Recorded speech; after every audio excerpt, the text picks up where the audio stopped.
Good morning everyone, मेरा नाम मलकीत सिंह है।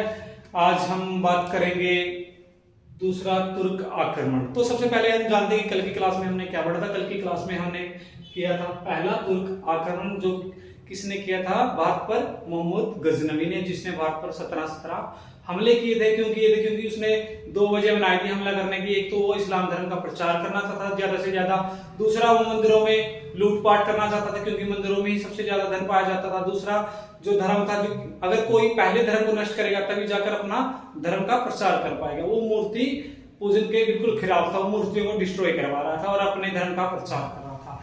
तो आज ही पढ़ेंगे सेकंड तुर्क आक्रमण, ठीक है ना, जो किसने किया था? महमूद गोरी ने किया था, जिसने 1175 से लेकर 1206 तक शासन किया। हम अब जानते हैं इसकी स्टोरी, कहां से आया था और क्यों आया था। तो सबसे पहले महमूद गोरी के बारे में देखते, कहां से आया था? गजनी से आया। ये भी गजनी से था, लेकिन इसका वंश कौन सा था? गौर वंश का, ठीक है ना। आया गजनी से था, लेकिन ये किस वंश का रिलेटेड था? गौर वंश। तभी इसको क्या बोलते हैं? मोहम्मद गोरी। 1175 में आता है, 1206 में इसकी मृत्यु जाती है। इसका मकसद लूटपाट करना था, लेकिन ये क्या करना चाहता था? साथ साथ अपने जो है प्रशासन भी करना चाहता था, भारत को गुलाम बनाना चाहता था। इसी मकसद से ये आया। 1175 में आते इसने कहां पर हमला किया? मुल्तान पर।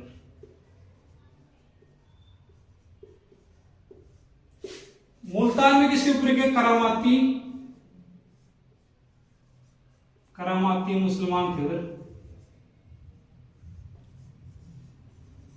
ठीक है ना। उन पर आक्रमण किया इसने, ठीक है ना। उन पे आक्रमण करने के बाद फिर इसको याद आई इसकी अपने भाई की। तो इसने जाना कि मेरे भाई ने क्या किया? आक्रमण किया है भारत पर 17 बार, तो क्यों ना मैं भी एक बार भारत पर आक्रमण करने की ट्राई करूं। तो सबसे पहले इसने टारगेट किसको बनाया? क्योंकि उसने सबसे ज्यादा धन जो चुराया था सोमनाथ टेम्पल गुजरात से चुराया था। तो इसने इस मकसद से सोमनाथ टेम्पल पर आक्रमण किया। कब? 1178 पर। कहां पर? सोमनाथ मंदिर पर। सोमनाथ मंदिर कल मैंने आपको बताया था कहां पर है? गुजरात।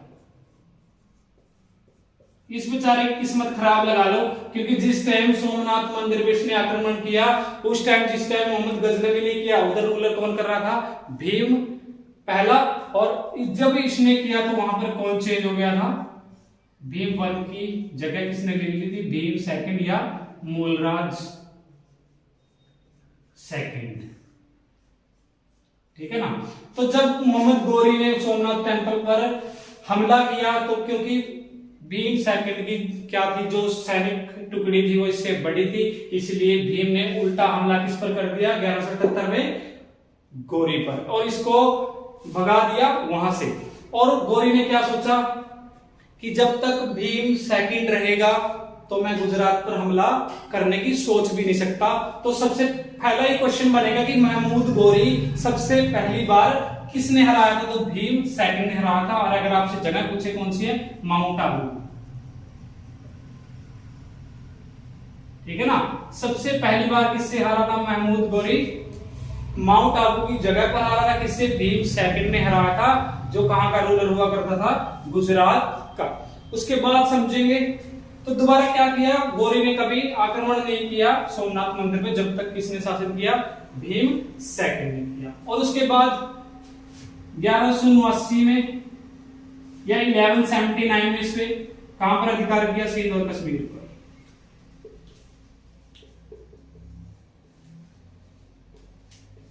ठीक है ना। किस पर कब्जा कर लिया? सिंध और कश्मीर पर, ठीक है ना। इसको इरेज कर देता हूं एक बार।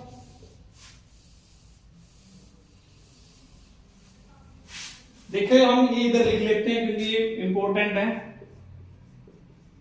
कहां पर? सिंध और कश्मीर पर।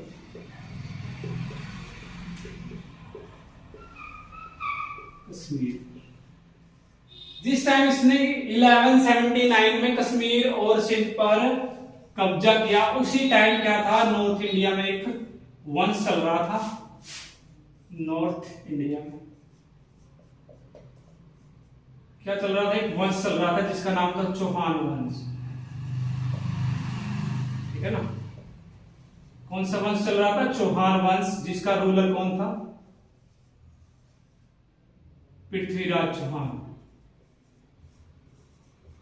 पृथ्वीराज चौहान, जिसको हम क्या बोलते हैं, राय पिथौरा भी बोलते हैं। ठीक है ना। इसी का पुराना नाम है किसका, पृथ्वीराज चौहान का, राय पिथौरा। और इसी के दरबार में एक कवि था जिसका नाम है चंद्रबरदाई।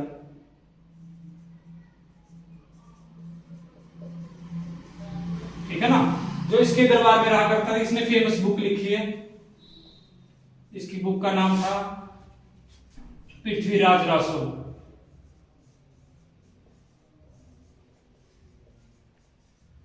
ठीक है ना। दोबारा समझते हैं। जब 1179 में सिंध और कश्मीर पर कब्जा किया किसने, महमूद गौरी ने। उस टाइम नॉर्थ इंडिया में कौन सा वंश चल रहा था, चौहान वंश चल रहा था। रूलर कौन था या शासक कौन था, पृथ्वीराज चौहान, जो चौहान वंश का था। उसको ही कहा जाता है राय पिथौरा। उसके दरबार में कवि रहता था चंद्रबरदाई, जिसने फेमस बुक लिखी है पृथ्वीराज रासो में। तो चंद्रबरदाई ने पृथ्वीराज रासो में लिखा कि बार बार सिंध और कश्मीर से हमला करता था कौन, मोहम्मद गोरी, किस पर, चौहान वंश पर। वो बंदा इतना ढीठ था कि बार बार जब आक्रमण करता था पृथ्वीराज चौहान, इसको हराता जाता था। और ये क्या करता था, बार बार किससे माफी मांग लेता था, पृथ्वीराज चौहान से। आगे उतना ही बड़ा दयालु कौन था, पृथ्वीराज चौहान, क्या कर देता था, बार बार उसको माफ कर देता था। ठीक है ना। ये सिर्फ लिखा है किसमें, पृथ्वीराज चौहान, पृथ्वीराज रासो की बुक में लिखा हुआ है। अगर हम दूसरे इतिहासकार हमारे क्या कहते हैं कि सिर्फ 2 लड़ाइयां हुई हैं किसके बीच में, पृथ्वीराज चौहान और गौरी के बीच में। लेकिन दूसरी तरफ चंद्रबरदाई ये कहता है कि उनमें कम से कम 16 युद्ध लड़े गए हैं। ठीक है ना। ये सिर्फ कहना किसका है, चंद्रबरदाई का। तो सबसे पहले क्या होता है, बैटल होती है इन दोनों के बीच में 1199 में, first battle of Tarain. Tarain का प्रथम युद्ध।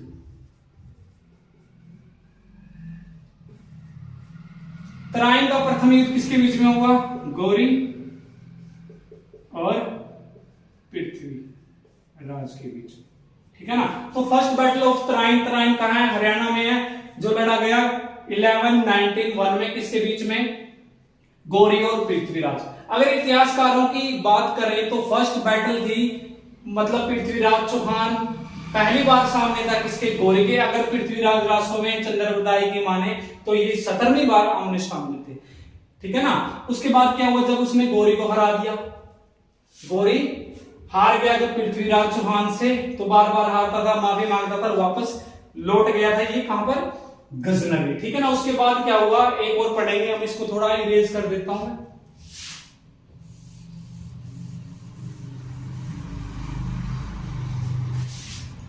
कन्नौज, कन्नौज में एक वंश चल रहा था, गढ़वाल वंश, गढ़वाल वंश, जिसका रूलर कौन हुआ है, जयचंद। ठीक है ना। इसकी बेटी का नाम था संयोगिता। अब समझते हैं सारी स्टोरी। ठीक है ना। तो क्या था, कन्नौज में एक वंश चल रहा है, गढ़वाल वंश, जिसका रूलर कौन हुआ, जयचंद। जयचंद की ही बेटी कौन थी, संयोगिता।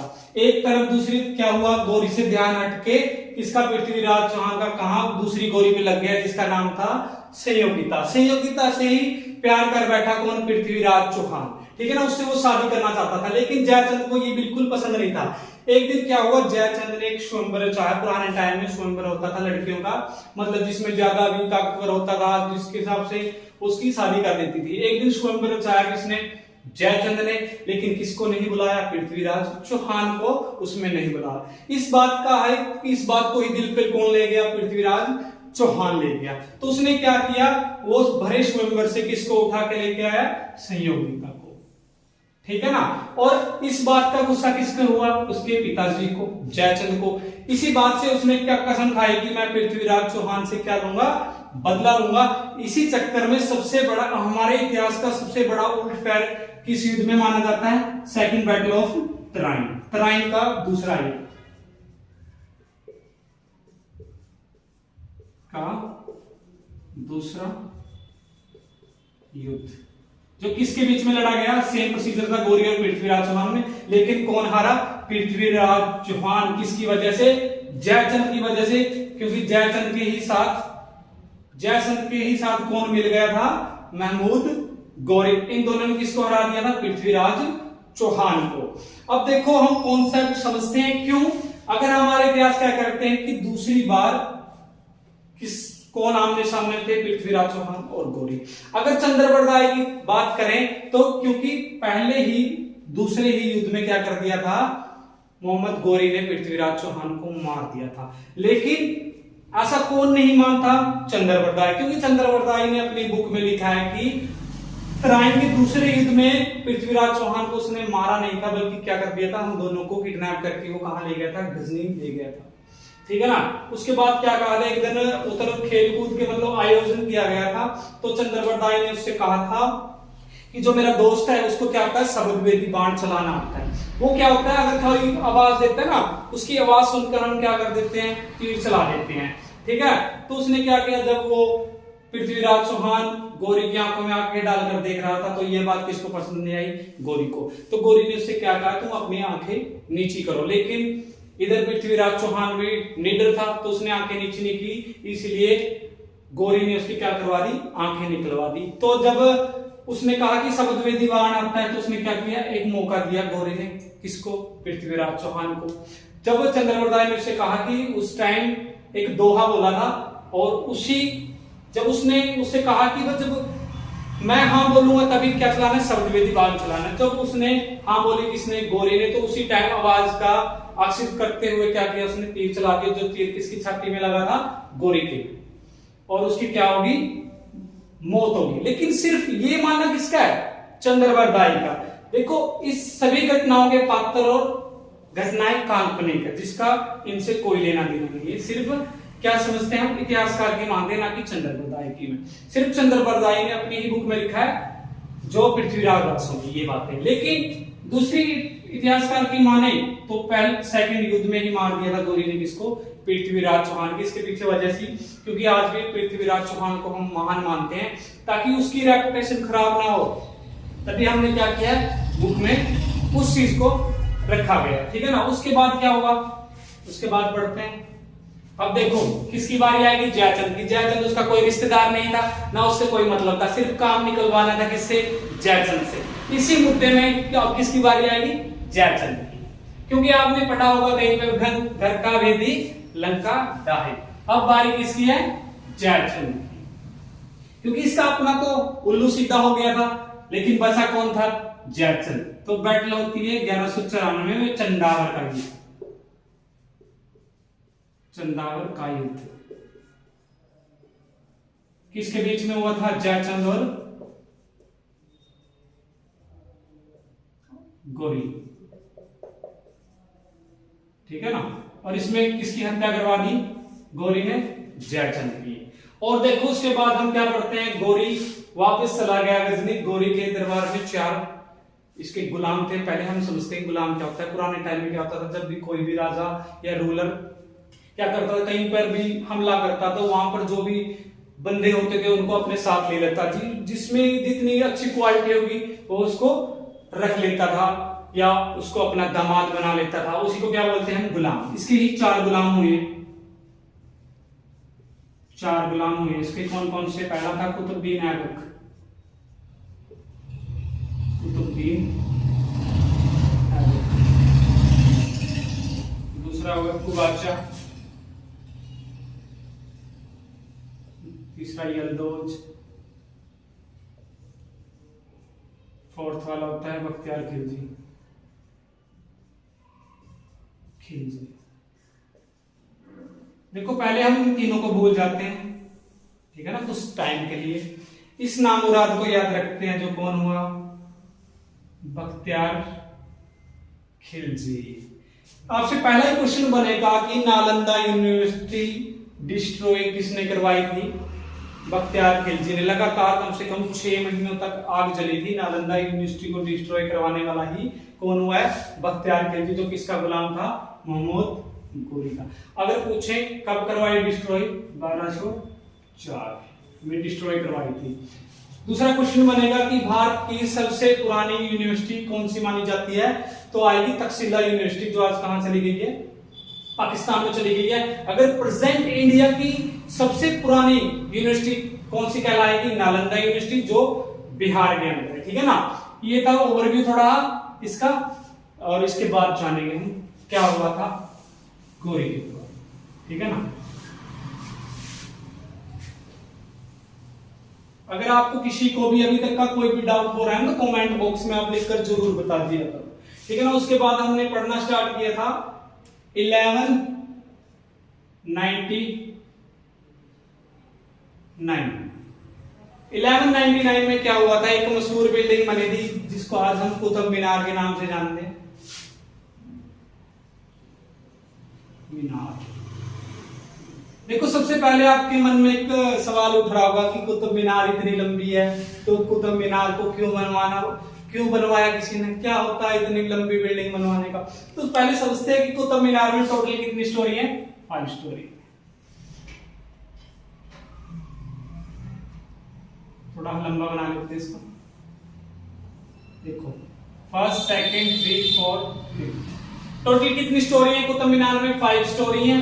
ठीक है ना, इसका निर्माण इसलिए करवाया गया था क्योंकि जाना जाता है कि जो भी सच्चा मुसलमान होता है दिन में कितने टाइम नमाज पढ़ता है, 5 टाइम नमाज पढ़ी जाती है। उसी नमाज पढ़ने से पहले क्या दी जाती है, अजान दी जाती है, या मतलब सूचना दी जाती है। ठीक है ना, वो क्या होता था, 5th स्टोरी पर जाके क्या दी जाती थी, अजान दी जाती थी, जिसके लिए निर्माण हुआ था कुतुब मीनार का।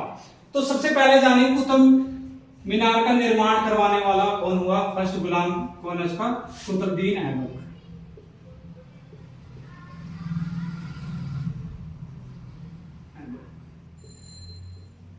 जो इसका दामाद भी था, गुलाम भी था। तो सबसे पहले पूछेंगे कुतुब मीनार कहां पर है। हम क्या लिख देते हैं, दिल्ली टिक कर देते हैं, लेकिन एग्जैक्ट जो जगह है इसकी दिल्ली के महरौली में है, कौन सी, मीनार, कुतुब मीनार। और आपसे क्वेश्चन पूछा जाएगा कि अलाई मीनार कहां है, ठीक है ना, या अलाई मीनार से कौन सा शासक संबंधित है। तो क्या करते हैं, हम टिक लगा देते हैं कुतुब मीनार के साथ, लेकिन ऐसा तो हो ही नहीं सकता। अलाई मीनार किसने बनवाना स्टार्ट किया था, अलाउद्दीन खिलजी ने, क्योंकि बिल्कुल कुतुब मीनार के सामने बनी है अलाई मीनार, लेकिन वो कंप्लीट नहीं हुई थी। ठीक है ना, तो सबसे पहले जानेंगे 1199 में कुतुब मीनार की सवारी करवाई किसने, गोरी के गुलाम कुतुबुद्दीन ऐबक। देखो कुतुबुद्दीन ऐबक और कुतुब मीनार, ठीक है ना, पता लग रहा है। तो इसने 5 स्टोरी बनवाई थी, जो इसने नींव पत्थर रखा कुतुबुद्दीन ऐबक ने रखा। और वह आपसे पूछें कि कुतुब मीनार कब कंप्लीट हुई थी, तो 1229 में क्या हुई थी, ये कंप्लीट हुई थी, इसका निर्माण कार्य पूरा हुआ था 1229। ठीक है ना, जो किसने करवाया था, इसी का गुलाम हुआ करता था एक इल्तुतमिश। ठीक है ना, इसी का गुलाम था इल्तुतमिश। अंडरस्टैंड, पहले दोबारा समझ देते हैं। कुतुब मीनार की निर्माण या नींव पत्थर किसने रखा, कुतुबुद्दीन ऐबक। अगर पूछे कुतुबुद्दीन ऐबक कौन है, तो गोरी का गुलाम है। कब, 1199 में रखा। कितनी स्टोरी है, 5 स्टोरी है। अगर आपसे पूछे लंबाई कितनी है, 73 मीटर है। कंफ्यूज होने की बात नहीं, कई बुकों में अलग लिखा हुआ है, लेकिन एग्जैक्ट नहीं लिखा हुआ, कहीं पर 72 भी लिखा हुआ है। ठीक है ना, कंफ्यूज होने की लोड़ नहीं, लेकिन 73 मीटर, लगभग 73 मीटर की इसकी लंबाई है। उसके बाद एक क्वेश्चन बनेंगे कि जब इसका ऊपरी हिस्सा गिर गया था बिजली की वजह से, वो किसने बनवाया था दोबारा, तो 1369 में फिरोज शाह तुगलक है, जो तुगलक वंश का है, उसने बनवाई थी दोबारा, फिरोज शाह। ठीक है ना, पहली बार किसने बनवाई, कुतुबुद्दीन ऐबक ने बनवाई। बिजली की वजह से गिर गई थी ऊपर वाली 2 स्टोरी, कब बनवाई, 1369 में, किसने, फिरोज शाह तुगलक ने। और इसकी पूछेंगे क्वेश्चन और, किसकी रेनोवेशन किसने करवाई थी, मुरम्मत कब करवाई थी इसकी, तो लिखो उसका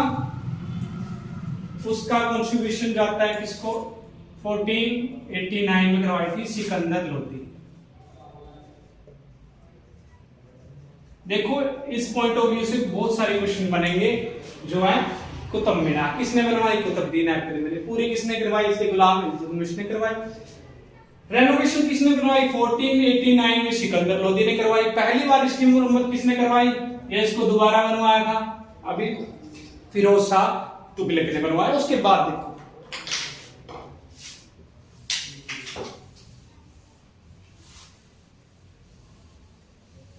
एक आपसे पूछेंगे अजमेर शरीफ की दरगाह कहां पर, तो कहां पर है? अजमेर के अंदर है। वो किस उस पे बनी हुई है? एक सूफी संत होते थे हजरत निजामुद्दीन औलिया। अगर आपसे पूछे कुतुब मीनार की उसारी उसने किस गुरु के नाम से करवाई, उसका नाम था बख्तियार अल काकी। उसके बाद हम पढ़ेंगे कुतुबुद्दीन ऐबक के बारे में।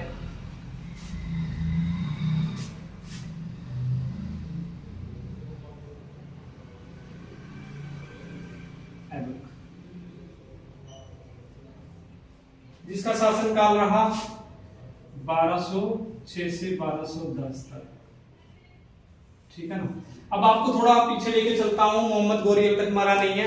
उसकी मृत्यु कैसे हुई थी थोड़ा सब बताना चाहूंगा आपसे। जब वो गजनी वापस लौट गया था क्राइम के दोनों युद्धों के बाद, तो उसने क्या किया, वो वापस लौट रहा था, रास्ते में खोखर जाटों ने उस पर क्या कर दिया, अटैक कर दिया और उसकी गर्दन पे तलवार लगा दी, जिसकी वजह से वो घायल हो गया, ठीक है ना। घायल होने के बाद उसने क्या किया, जो उसका दामाद था उसको क्या सौंप दी, गद्दी सौंप दी। कहां की? गजनी की। और उसके बाद क्या करेगा, कुतुबुद्दीन ऐबक की स्थापना करेगा दिल्ली में। किस चीज की? दिल्ली सल्तनत की, जिसके अंदर हमें पढ़ने होंगे 5 वंश। पहला वंश कौन सा पढ़ेंगे? गुलाम वंश, जिसकी स्थापना कौन करेगा? कुतुबुद्दीन ऐबक। गुलाम वंश की स्थापना कौन करेगा? सबसे पहले कुतुबुद्दीन ऐबक। देखो आज की स्टोरी हम यही रोक रहे हैं। कल की क्लास में हम क्या पढ़ेंगे? कुतुबुद्दीन ऐबक जो पहला फाउंडर हुआ किस चीज का? गुलाम वंश का, जो गुलाम वंश की स्थापना करेगा। और स्थापना करेगा किस चीज की? दिल्ली सल्तनत की।